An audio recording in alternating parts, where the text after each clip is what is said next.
आपका आयुर्वेद पर आधारित हमारे इस बेहद खास कार्यक्रम स्वस्थ विचार में मैं हूं आपके साथ आपका साथी विकास।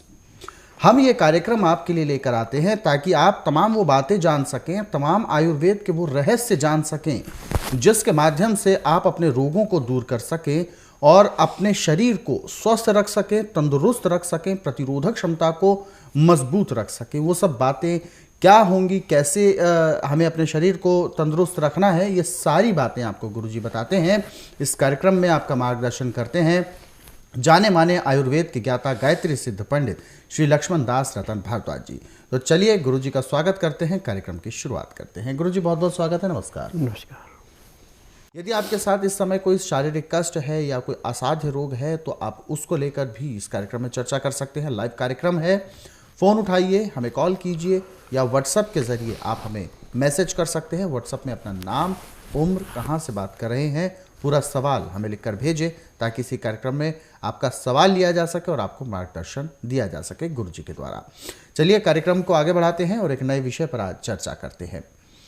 गुरुजी, आज के इस अंक में हम बात कर रहे हैं एक बहुत ही आम रोग के बारे में जो कि हमारे शरीर में ही कहीं ना कहीं हमारी ही वजह से उत्पन्न होता है। वो है ब्लड प्रेशर। ब्लड प्रेशर कोई नहीं चाहता कि हमारे शरीर का असंतुलित हो, लेकिन किस कारण से ब्लड प्रेशर असंतुलित हो जाता है, यानी बढ़ जाता है या घट जाता है, दोनों ही मायनों में वो खराब होता है और शरीर के लिए नुकसानदायक होता है। सबसे पहले मैं यही आज जानना चाहूँगा कि ब्लड प्रेशर के असंतुलन के पीछे सबसे बड़ा कारण क्या होता है? देखिए, ब्लड प्रेशर जो आई है हमारे गलत खान पान की देन है। चाय, कॉफ़ी, मीट, अंडा, मछली, bread, biscuit, paratha, Pepsi, Limca, धुली हुई दालें, छिली हुई सब्जियाँ, छना हुआ आटा, जब इसका प्रयोग करते हैं तो हमारा लीवर जो है वो पाचन शक्ति दिन प्रतिदिन कमज़ोर पड़ती है। पैंक्री इंसुलिन नहीं बनाती, फिर खाया पिया पेट में सड़ता, उससे गैस ज़्यादा बनती, पेट पूरा साफ नहीं होता। जब पूरा खून नया नहीं बनता है, पुराना खून बार बार दिल में जाके साफ होता है, गाढ़ा हो जाता है। और गाढ़ा होने पे जब दिल को झटके लगते हैं तो बीपी हाई हो जाता है, उसमें गुस्सा भी बहुत आता है। और जिसका बीपी हाई है उसका एकदम चेहरा ऐसे होता है जैसे आँखों से खून टपक रहा है। इसके कई किस्म के रोग हैं और इससे यदि समय के ऊपर उपचार न किया जाए तो रोगी की मृत्यु भी हो जाती है। और लो बीपी हो जाए तो हाथ पांव टेढ़े पड़ जाते हैं, मुंह से बोला नहीं जाता और शरीर सूखी लकड़ी की भांति अकड़ जाता है। परंतु जो अभी मैं उपचार आपको बताने जा रहा हूँ, यदि आप इसको ध्यानपूर्वक सुनते हैं, समझते हैं, लिख करके रखते हैं तो मैं दावे से कह सकता हूँ कि जब तक आपके शरीर के अंदर सांस है तब तक आपको बीपी तो क्या किसी किस्म का रोग हो ही नहीं सकता। सबसे पहले अपने खान पान पे ध्यान दें। रिफाइंड तेल का तो कभी भी प्रयोग मत करें। ये बीपी बढ़ाने के लिए एक किस्म का अमृत है। ज़्यादा तली हुई चीज़ों का प्रयोग ना करें और रोटी हमेशा खुश्क खाएं। यदि आपको घी खाने का शौक है तो सूखे आटे में घी मिला के फिर उसके बाद उस आटे की रोटी बनाते तो वो नुकसान नहीं करेगी। परंतु जब रोटी बनाने के बाद आप रोटी में घी लगाएंगे तो वो आपको नुकसान करेगी। उसको पाचन शक्ति पूरा एडजस्ट नहीं करती, फिर वो पेट में जाके सड़ता है। जैसे जैसे गैस बढ़ती है, कब्ज होती है, वैसे वैसे बीपी बढ़ता है। अब बढ़ने के तो इसके कई कारण हैं, परंतु इसके घटाने का जो अभी आपको मैं उपचार बता रहा हूँ, यदि आप इसको ध्यानपूर्वक सुनते हैं, समझते हैं, लिख करके रखते हैं तो जिसको सुबह शाम बीपी की दवाई खानी पड़ती है, पहले दिन उसकी दवाई बंद हो जाएगी। आजकल गाजर तो पर्याप्त मात्रा में आ रही है। आप एक गिलास सुबह सो करके उठे दातन कूड़ा करने के बाद ले लें, परंतु ताज़ा निकाल के और हल्का गर्म करके 1 गिलास 12-1 बजे के बीच में ले लें और 1 गिलास 3-4 के बीच में ले लें। तो गाजर में sodium, potassium, magnesium, phosphorus, silicon, जो इसके अंदर नमक है, ये जाके पेट के तलवे से सिर के बाल तक हर एक चीज़ को ऐसे अपने कंट्रोल में करते हैं जैसे भागती हुई गाड़ी को ड्राइवर ब्रेक लगा के एक जगह जाम कर देता है, ऐसे शरीर में जितनी चीज़ है उसी को रखता है, बाकी चीज़ों को बाहर फेंक देता है। परंतु गाजर का नियम है कि गाजर को छिलना नहीं है, और गाजर जितनी मुलायम होगी और जितनी लाल रंग की होगी उतना आपको लाभ ज़्यादा होगा।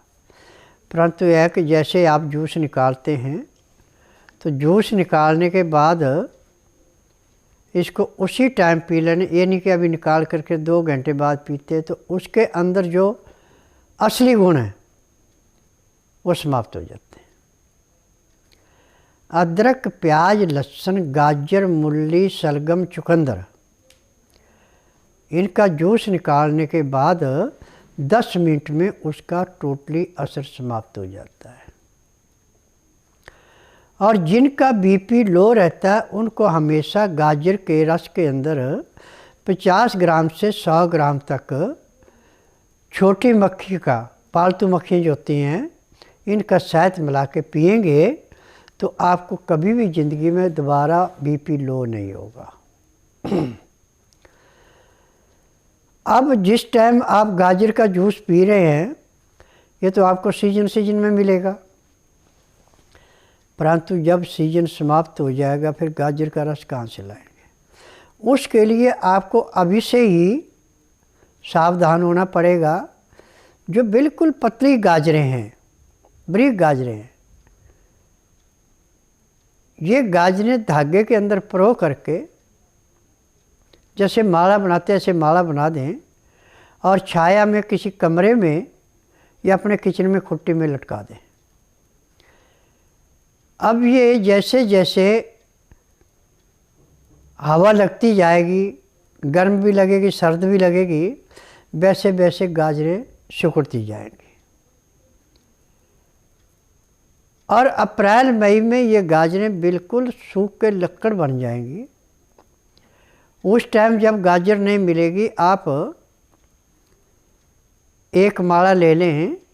उस टाइम जब गिल्ली थी तब तो आपका इसका 2.5-3 किलो वज़न था, परंतु सूखने पे इसका वज़न रह जाएगा 70 से 80 ग्राम, किसी का रहेगा 100 ग्राम। अब इस गाजर को धागे से निकाल के कूट के पीस के जैसे आटा होता है ऐसे बना लें मुलायम। अब चाहे आपके पास 100 ग्राम है चाहे 70 ग्राम है, इसको लेके 2 किलो गन्ने के ताज़े रस में इतना उबालें कि एक तार की चाशनी बन जाए। फिर इसको नीचे उतार करके ठंडा होने के बाद कांच की बोतल में रख लें। अब इसमें से आप हर 2-2.5 घंटे बाद 50 ग्राम ली, गर्मी का मौसम है तो ताज़ा पानी मिला लिया और सर्दी का मौसम है तो उसमें गर्म पानी मिला लिया। अब 1 गिलास पीने में आप आधे घंटे का समय लगाएं तो आपके पैर के तलवे से सिर के बाल तक के हर एक रोग को वो भी ऐसे ही काटेगी जैसे ताज़ी खेत की लाई हुई गाजर काटती है। गन्ने के रस में जब सूखी हुई गाजर को उबाल के उसका एक किस्म का शरबत बना के आप पीते हैं तो ये भी ऐसे ही काम करता है जैसे ताज़ी गाजर का रस काम करता है। परंतु एक बात का ध्यान रखना कि खाना हल्के से हल्का खाना, नरम सपाच खाना और खाना हमेशा ताज़ा खाना, दिन में 10 से 12 के अंदर, रात्रि 6 से 8 के अंदर। खाना खाते समय 2 गिलास गर्म पानी लहसुन, प्याज, अदरक का रस मिला के पीना अति आवश्यक है। उसका नियम है कि आपने 2-4 ग्राई खाना खाया, 2 घुट पानी पिया, फिर 2-4 ग्राई खाना खाया, फिर 2 घुट पानी पिया। खाना खाने में, पानी पीने में 1 घंटे का समय लगाना ज़रूरी है। उसके बाद दातन कूड़ा करके 5 मिनट के लिए आप वज्रासन बैठ जाएं। 5 मिनट के बाद दिन का टाइम है तो 10-15 मिनट घूम करके आधा घंटा आप सो जाएं, और रात्रि का टाइम है तो कम से कम आधा घंटा सैर करके फिर उसके बाद चाहे धार्मिक किताब पढ़ें, चाहे धार्मिक सीरियल देखें, चाहे परिवार से बात करें। ठीक खाना खाने के 2 घंटे बाद आप सो जाएं। सुबह 4 बजे उठ करके आधा घंटा कपालभाति, 15 मिनट भस्त्रिका, 8-10 बार अग्निसार, 15-20 बार उज्जयी, 25-30 बार ब्रह्मणी, 1 घंटा लोन विलोम, 5 मिनट कुंभक। ये करना अति आवश्यक है। उसके बाद यदि आपके टाइम बचा है तो पवन मुक्तासन, गौमुखासन, शवासन, सर्वांगासन, हलासन, शीर्षासन, 1-1, 2-2 मिनट इसको भी कर लें। तो मैं दावे से कह सकता हूँ कि जब तक आपके शरीर के अंदर सांस है तब तक ना तो आपको किसी डॉक्टर के पास जाने की ज़रूरत है, ना ही किसी दवाई खाने की ज़रूरत है, ना ही आपको कोई रोग होगा। और जहाँ भी आप जाएंगे हर आदमी आपसे पूछेगा आपकी सेहत का राज क्या है, तो आप उसमें संकोच न करें, बता दें। और कहीं भी आपने मेहमान नवाज में जाना है तो उनको पहले कह दें कि मेरी रोटी में घी नहीं लगाना, मेरी सब्जी में, दाल में छौंक भी कम से कम लगाना, और नमक हमेशा कम से कम खाना। तेज़ नमक खाने वाले का बीपी बहुत तेज़ी से बढ़ता है। जिसका लो बीपी है उसको नमक दे दे तो उसका बीपी नॉर्मल आ जाता है। परंतु नमक कभी भी आपने प्रयोग करना है तो काला नमक या सिंधा नमक प्रयोग करें। जो आपका आयोडीन वाला नमक है ये आपके रोगों को बढ़ोतरी देता, किसी रोग को काटता नहीं है।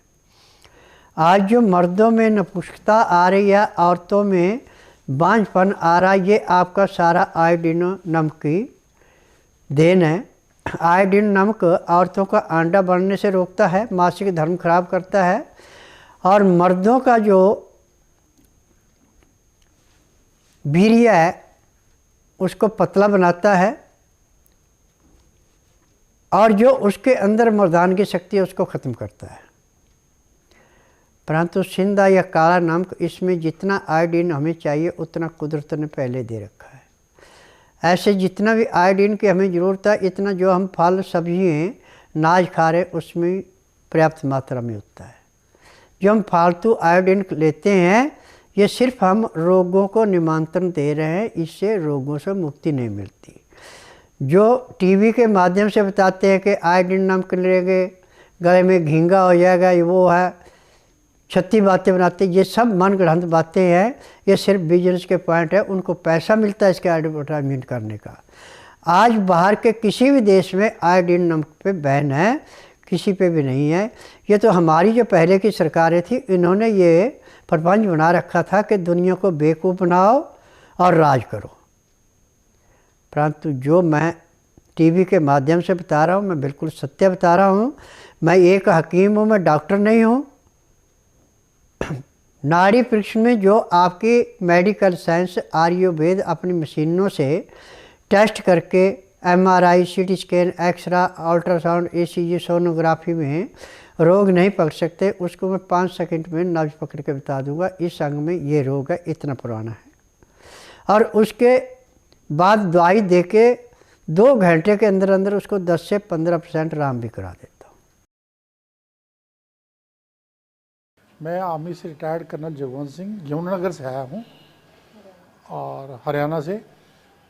मुझे बाबा जी का टीवी पे प्रोग्राम देखा, जब मुझे पता चला कि मैं जो बीमारियों से परेशान हो रहा था, सुबह शाम इतनी दवाई खानी पड़ती थी, जिसमें जैसी मेरी बीमारी थी पहले सब नंबर 1 BP हो गया। BP के साथ मुझे डायबिटीज़ थी, डायबिटीज़ के साथ मेरी किडनी में स्वेलिंग थी, जिसकी वजह से मेरे पूरे बॉडी में स्वेलिंग थी। स्वेलिंग होने से मतलब, और यूरिक एसिड था, चलने फिरने में, उठने बैठने में, घुटनों में प्रॉब्लम बहुत, मतलब जैसे कि मैं ज़िंदगी से निराश हो गया था। लेकिन जब टीवी प्रोग्राम देख के बाबा जी का मैं यहाँ पहुँचा तो मुझे एक उम्मीद की किरण लगी। जैसे मैंने बाबा जी की दी हुई बताए हुए तरीके के हिसाब से दवाइयाँ ली और घर ले जा करके मुझे मतलब पहले दिन से ये लगा कि हाँ, जो दवाइयाँ मेरे को मिली हैं वो बहुत इफ़ेक्टिव है और बहुत ही मतलब मेरे शरीर के लिए मतलब लाभदायक सिद्ध हो रही थी। और 15 दिन बाद अभी आया, मेरे घुटनों की प्रॉब्लम नहीं। मैंने 2-3 दिन पहले अपने डायबिटीज चेक करवाई, वो 0 है, मेरे बिल्कुल नॉर्मल है। जो एट रैंडम होती है 122 बिल्कुल, जबकि 200 से कभी नीचे हुई नहीं थी मेरी। और जैसे मेरा बीपी है 110, 107 और 140, 160 से ऊपर ही रहता था। लेकिन मैंने 2-3 दिन लगातार अभी चेक करवाया तो मेरा 98, 90, 95 और 140, 146 बीपी आ रहा है मेरा। तो मुझे इन जो बाबा जी की दी हुई दवाइयों से इतना ज़्यादा फ़ायदा हुआ, जैसे कि मुझे लग रहा है कि किसी इंसान को नर्क से निकाल करके बाबा जी ने सही रास्ते पे डाल दिया। मेरा नाम डॉक्टर GN सोमदेव है और मैं आयुर्वेदिक डॉक्टर हूं। और ये मेरी पत्नी है श्रीमती उमा सोमदेव, और मेरी डॉटर जो है वो भी एम्स में डॉक्टर है, MBBS डॉक्टर है वो। इनकी जब तबीयत ख़राब होगी तो हमने वो हर संभव उपाय किया, जैसे कि इनको BP, शुगर, थायराइड और हार्ट का कुछ प्रॉब्लम और किडनी डैमेज, ये मल्टी प्रॉब्लम इनको थी। तो हमने जो भी यथासंभव उपाय करने चाहिए थे वो सारे किए, जैसे कि योगाभ्यास, प्राणायाम, सत्संग और आयुर्वेदिक दवाएं, एलोपैथिक दवाइयाँ, सारी होम्योपैथिक दवाइयाँ और नेचुरोपैथी की दवाइयाँ, और काफ़ी जगह हमने दिखाया इसको। और मैं भी स्वयं जिसका जानकार हूँ, तो मैंने बहुत इलाज कराया, लेकिन इनको कोई ख़ास फ़र्क नहीं पड़ रहा था। लेकिन हम लोग ये चाह रहे थे कि किसी प्रकार का कोई ऐसा औषधि जो हो आयुर्वेदिक पीने की, जो इनको ठीक कर सके। तो हमने ऐसा एक प्रोग्राम देखा और बाबा का प्रोग्राम देखा तो हम लोग यहाँ पर आए और यहाँ से जो दवा हमने ली तो इनको लगभग 2 महीने में इनका जो मेजर प्रॉब्लम था किडनी का, जो श्रिंक हो गई थी, तो वो ठीक हो गई। ये सबसे बड़ी चमत्कारिक बात है। मैं समझता हूँ कि ये हम लोग आयुर्वेद में भी इतना सफल इलाज नहीं कर पाते जितना कि ये यहाँ इलाज हो गया। और इनके हार्ट का भी कोई प्रॉब्लम अब बाकी नहीं है, और BP इनका नॉर्मल है लगभग, और शुगर में थोड़ा नीचे ऊपर होते रहता है। तो अभी कुछ दिन और दवाई लेनी है, तो शुगर की तो थोड़ी लंबी दवाई लेनी होती। बाकी ऐसे इनका खाना पीना, उठना बैठना, बोलना, इनके चेहरे की चमक और इनका अब खाना बनाना, ये सब कुछ जो है, जो घरगुती काम करना, सब कुछ जो है नॉर्मल हो गया। ये पहले कुछ भी नहीं कर पाती थी, केवल बिस्तर पे। और अभी 2 महीने पहले तो ये स्थिति आ गई थी कि इनको अब ये गई ही गई। सारे रिश्तेदार हमने बुला लिए थे, हमारे डॉक्टर मित्र भी आ गए थे। तो फिर हमने ये दवाई जो ली तो हमारे डॉक्टर मित्र ने बताया कि आप कोई ऐसी आयुर्वेदिक दवा लो जो पीने की हो, कोई नाड़ी वैद्य हो, ऐसा सफल नाड़ी वैद्य। तो बाबा जी के बारे में जब पता चला कि हमने कहा ऐसे नाड़ी वैद्य तो आप बहुत गिने 2-4 ही होंगे हमारे देश में, तो हम लोग यहाँ पर आए। और बाबा जी की दवा साहब, ये मैं समझता हूँ और ये स्वयं समझती है कि ये पूर्ण रूप से स्वस्थ है। एक कॉलर है हमारे साथ लाइन पर, आइए बात करते हैं उनसे, जानते हैं क्या है समस्या। हेलो। हेलो, नमस्कार, क्या नाम है आपका? मेरा नाम भूमि है, मैं कानपुर से बोल रही हूँ। बताइए, अपने सवाल पूछिए, गुरुजी सुन रहे हैं आपको। गुरुजी, मेरी माता जी हैं, 75 साल की हैं, तो उनका मुंह भी चलता रहता है, गर्दन हिलती है और सोचती रहती है सारा दिन। उनका मतलब दिमाग ऐसे लगता है जैसे काम नहीं करता है।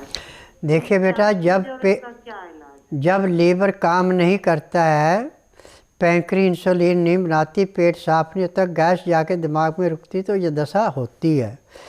और इस बीमारी, इसका क्या, किसी बीमारी का इलाज पूरे संसार में मेडिकल साइंस के पास नहीं। मेडिकल साइंस तो सिर्फ रोग को सुन करने के लिए है। जिस अंग में रोग होता है उस अंग को सुन कर देते हैं, फिर रोगी बोलता है कि मैं ठीक हो गया, और सारी उम्र दवाइयाँ खानी पड़ती हैं। यहाँ पे दवाई महीना 1.5 महीना दवाई खानी पड़ती है, किसी को 15 दिन ही खानी पड़ती, सारी उम्र दवाई नहीं खानी पड़ती। यदि आप इसको बुधवार छोड़कर गुरुवार से लेकर मंगलवार के बीच में मेरे आश्रम में लाते हैं, और जिस दिन लाना उस दिन रात्रि 10 बजे तक खा पी के दातन कूड़ा करके बड़ी इलायची मुंह में रख के चूसती हैं, सुबह 9 से 10 के अंदर इसका नामकरण कराती है। 10 से 12 में नाड़ी परीक्षण करूँगा, तो पैर के तलवों से सिर के बाल तक जो भी इसके अंदर कमियाँ मिलेंगी वो दवाइयाँ दूँगा। यदि वो दवाइयाँ आप नियम से खिलाते हैं, परहेज करते हैं, तो उसी दिन 2 घंटे के अंदर अंदर इसको 10 से 15% का परिवर्तन आ जाएगा।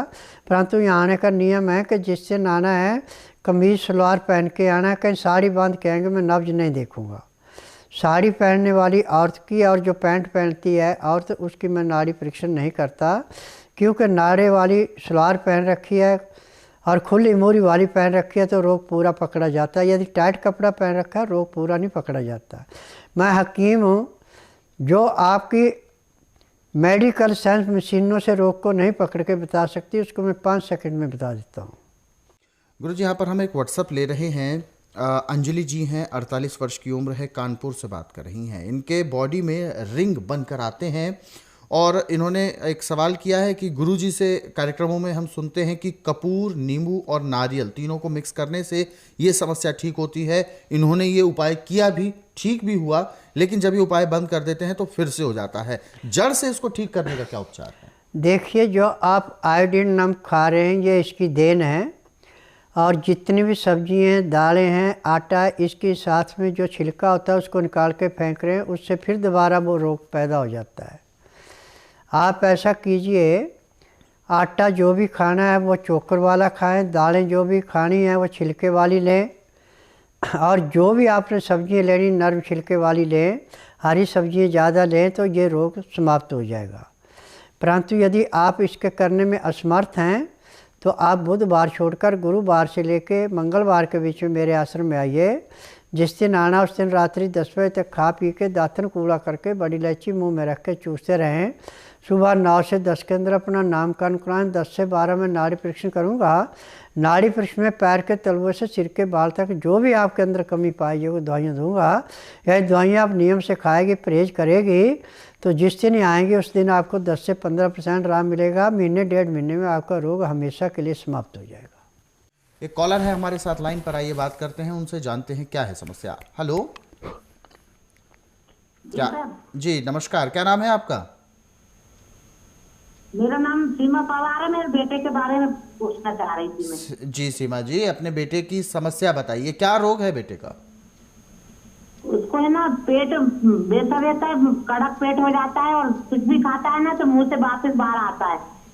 जी देखिए, जब किसी के लीवर में नुक्स पड़ जाता है, लीवर पूरा पचाता है, तो रोग दिन दुगने रातें चौगुनी बढ़ता है। इसका उपचार टीबी के माध्यम से नहीं हो सकता है। आप बुधवार छोड़कर गुरुवार से लेकर मंगलवार के बीच में इसको मेरे आश्रम में लाइए। जिस दिन आश्रम में लाना उस दिन रात्रि 10 बजे तक खा पी के दातन कूड़ा करके बड़ी इलायची मुंह में रख के चूसते रहें। सुबह 9 से 10 के अंदर अपना नाम, इसका नामकरण कराएं। 10 से 12 में नाड़ी परीक्षण करूँगा। नाड़ी परीक्षण में पैर के तलवे से सिर के बाल तक जो भी इसके अंदर कमियाँ पाई जाएंगी वो दवाइयाँ दूंगा।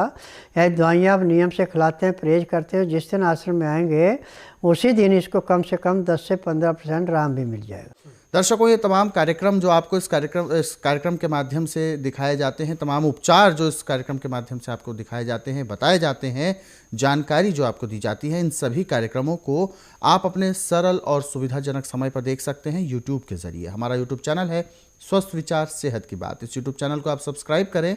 आप हमारे साथ फेसबुक पेज के जरिए भी जुड़ सकते हैं। हमारा फेसबुक पेज है संस्कृति टीवी। इस फेसबुक पेज को आप लाइक करें। कार्यक्रम तो देखने को मिलेंगे ही, साथ आपको डेली हेल्थ टिप्स भी रोजाना प्राप्त होंगी। गुरुजी, आप हमारे स्टूडियो में आए, दर्शकों को इतना कीमती समय दिया, हमारा मार्गदर्शन किया, आपका बहुत बहुत धन्यवाद। नमस्कार। दर्शकों, आज के इस विशेष कार्यक्रम में बस इतना ही। आप सभी लोग सुखी रहें, निरोगी रहें, इन्हीं शुभकामनाओं के साथ हम आपसे लेंगे इजाज़त। नमस्कार।